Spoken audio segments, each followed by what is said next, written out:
Salut à tous, on se retrouve aujourd'hui pour parler du FC Barcelone en ce samedi 27 décembre et on commence tout d'abord avec le programme de l'équipe pour les prochains matchs et c'est reprise les gars de la compétition dans une semaine jour pour jour, samedi prochain on est le 27 et ben le samedi 3 janvier prochain donc contre l'Espagnol Barcelone ça sera un gros match, on a parlé il y a quelques jours, le match est classé à très haut risque par les autorités là-bas en Espagne pour dire qu'il peut y avoir des débordements parce que l'Espagnol en plus 5e, le Barça est premier, on sait la rivalité entre les deux clubs de Barcelone. Ça va être chaud, donc voilà, reprise samedi prochain et ensuite le 7 les gars.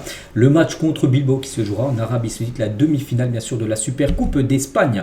Concernant le retour de l'entraînement, c'est prévu après-demain lundi. Ça y est, le lundi 29 les gars, c'est fini les vacances là, de fête de fin d'année. Reprise bien sûr pour préparer ce match contre l'Espagnol bien sûr. Et lundi, Barcelone accueillera une séance d'entraînement ouverte pour les supporters dans le stade Johan Cruyff. Donc l'entraînement, j'ai pas l'heure encore exacte.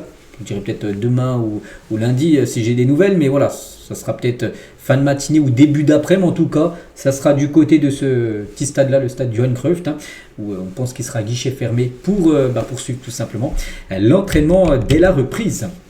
On continue cette fois-ci avec les journaux Mundo Deportivo et Sport. Tout d'abord, Mundo Deportivo titre aujourd'hui démanteler le Negreirato. Voilà, ça parle encore de l'affaire Negreira qu'on entend parler quand même, ça fait de nombreuses années. Et ça fait la une aujourd'hui de ce journal Mundo Deportivo. Et Félix Diaz, un journaliste espagnol, dit que le Real Madrid envisage de demander une indemnisation, en gros de l'argent, de plusieurs millions d'euros pour l'affaire Negreira. Donc le Real Madrid envisagerait de demander plusieurs millions. Donc en gros, le club du Real Madrid estime avoir subi un préjudice sportif et institutionnel à la suite des paiements effectués par le Barça des sociétés liées à l'ex-président du comité arbitral espagnol. Donc Negreira. Donc le Real Madrid réclame des audits, des procédures de due diligence et plus de 600 documents comptables. Voilà en gros ce que veut le Real Madrid et surtout des plusieurs millions d'euros de dédommagement par rapport à l'affaire Negreira que le Barça aurait payé.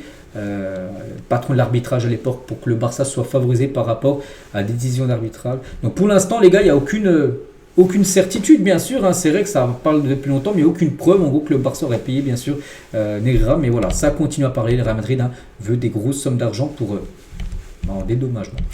Bref, l'autre une un sport, donc là ça parle plutôt d'autre chose, ça parle de Lewandowski avec Hansi Flick, rester ça dépend du club, il le dit, moi je veux bien rester, mais c'est pas moi qui choisis, c'est le club bien sûr, parce que le 30 juin prochain il est plus sous contrat. Donc Lewandowski dispose de 6 mois maintenant pour convaincre bien sûr le Barça de renouveler son contrat, parce que oui, il peut prolonger, s'il marque beaucoup de buts là sur cette deuxième partie de saison, c'est très important, on pense que le Barça lui reproposera quelque chose, mais si par exemple il marque pratiquement plus de buts et en plus il se blesse ou il joue moins et il est plus bon, je pense que ça sera fini pour lui. C'est à lui maintenant de jouer très bien pour avoir ce cadeau, cette prolongation. Donc après, bien sûr, c'est à partir l'intérêt grandit de la part de clubs saoudiens. Et aussi du côté des États-Unis, comme je sais que l'équipe de Chicago et Orlando, ces deux clubs sont intéressés par Lewandowski. Et Lewandowski fait face aussi à un janvier énorme, ce gros mois de janvier qui arrive. Donc la Liga, la Super Coupe d'Espagne, un match décisif de Ligue des Champions, Ligue américaine, la traduction c'est bien la LDC. Donc Flick a besoin que Lewandowski prenne les relèves, sinon son avenir au Barça pourrait sembler incertain. Donc voilà, ça lui aussi d'être important de marquer des buts bien sûr. Et toujours avec Lewandowski, quelques déclarations aussi de sa part. Je sais que ce sont probablement mes dernières années dans le foot, donc j'ai encore de grandes ambitions. Il dit je veux tout, je veux me qualifier pour la Coupe du Monde où il va passer par les barrages en mars prochain avec la Pologne, gagner le championnat et gagner la Ligue des Champions, voilà déjà ce qu'il veut. Toujours avec Lewandowski.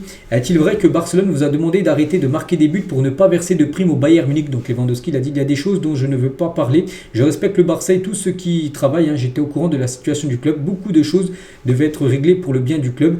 En résumé, c'était un bonus à ce moment-là, le Barça regardait chaque euro sans exception, ce n'est pas une petite chose, pour moi ça n'a rien changé, je n'ai eu aucun problème, mais je me demandais sans cesse si je devais marquer ou pas. Et en gros parce que dans son contrat, quand il a rejoint le Barça, il y avait une clause, un bonus en gros que le Bayern, ils avaient touché 2 ou 3 millions de plus s'il atteignait tant de buts en gros.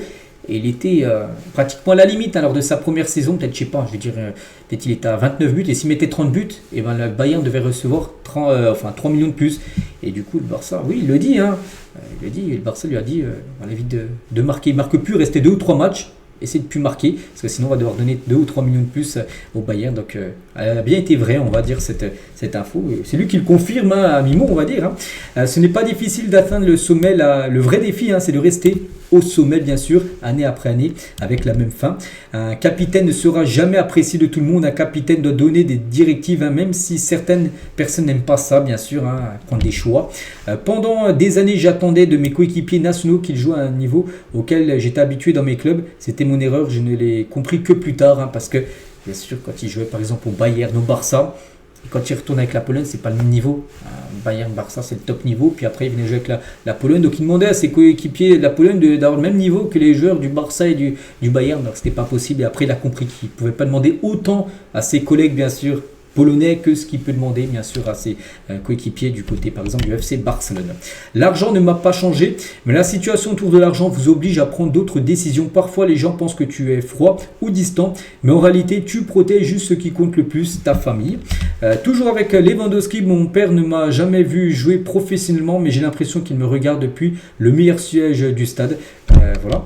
Et voilà ce qu'il va dire sur Robert Lewandowski, comme je dis, qui fait la une aujourd'hui de ce journal sport. On ne sait pas s'il prolongera ou pas. Comme j'ai dit, tout sera décidé quand même l'année prochaine, en 2026. Des nouvelles de Axel Disasi. On parle de ce joueur. Mundo Deportivo dit qu'Axel Disasi est financièrement hors de portée pour le Barça.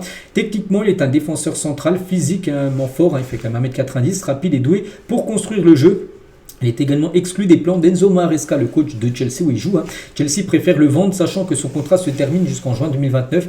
Malgré les besoins défensifs du Barça, le principal obstacle réside dans le coût, le prix du joueur en gros. Son salaire élevé ne correspond pas à la situation financière actuelle du club, parce qu'il y avait des rumeurs avec Disasi que le Barça était intéressé, mais en gros, déjà salaire c'est pas possible, aussi Chelsea demanderait une grosse somme d'argent.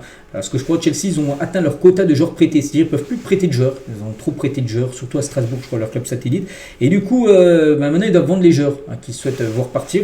Et du coup, on s'est dit Disasi, pourquoi pas Barça, vu que le Barça cherche un défenseur central en janvier, ce ne sera pas possible, parce qu'il faudrait déjà l'acheter, et en plus le joueur a un énorme salaire, ce qui ne sera pas jouable pour le FC Barcelone. Des nouvelles de Ter Stegen. Donc Ter Stegen n'est pas obsédé par la Coupe du Monde ni par son temps de jeu, son intention est de rester au FC Barcelone. Il ne quitterait Barcelone que s'il trouve une équipe à son niveau, ce qui n'est pas encore arrivé.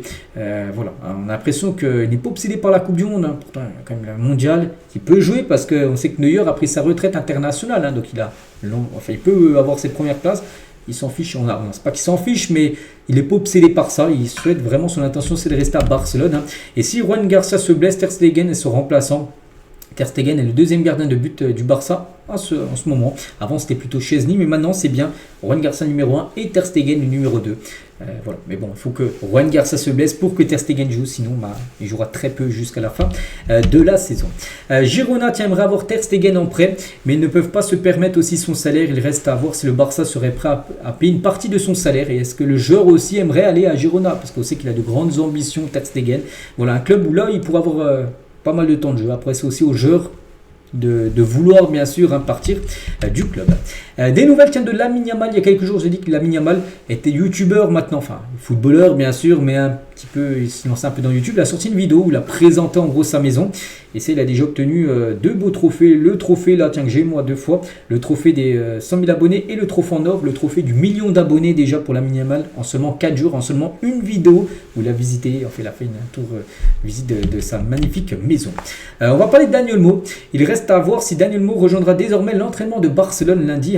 Il avait une épaule déboîtée, luxation à l'épaule qui s'était fait là, il y a quelques semaines, et la blessure était très délicate. Il a déjà subi une opération pendant son passage à Leipzig pour la même épaule, donc c'est pour ça que ça va peut-être prendre du temps, et surtout aucun risque sera repris, parce qu'en gros il a été blessé, ou il avait déjà été blessé il y a quelques années, et bien sûr il peut avoir une rechute, et là ce serait terrible de reperdre, on peut dire, et Daniel Mo. Mais on finit aujourd'hui avec Araujo.